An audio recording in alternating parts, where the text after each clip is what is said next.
విశ్వాస జీవితంలో కూడా దేవునిలో నేను సాగుతున్నా, ముందుకు వెళ్తున్నా, దేవుని కార్యాల్లో కార్యాభివృద్ధిలో వాడబడుతున్నాను, ఐఎమ్ సర్వింగ్, నేను దేవుని పనిలో ఉపయోగపడుతున్నాను అనుకుంటానే కొన్నిసార్లు మొద్దుబారిపోతూ ఉంటామండి. అంటే వి బికమ్ ఇన్ఎఫెక్టివ్. సామర్థ్యాన్ని కోల్పోతాం, శక్తిని కోల్పోతాం. అలాంటి సందర్భంలో ఏం చేయాలి? సానబెట్టడం అంటే ఏంటంటే దేవుని సన్నిధిలో ప్రార్థనలో మోకరించినప్పుడు ఆయనను పరిశుద్ధాత్మ మీ మీదకి వచ్చినప్పుడు మీరు శక్తి నొందుదురా. స్తోత్రం చెప్దాం. హల్లెలూయా. ఉపవాస ప్రార్థన ఎందుకు?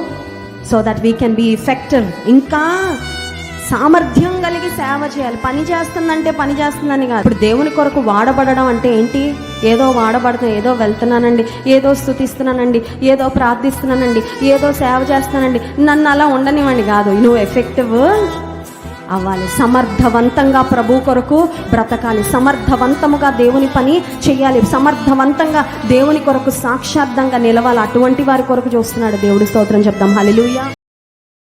Download ShareChat.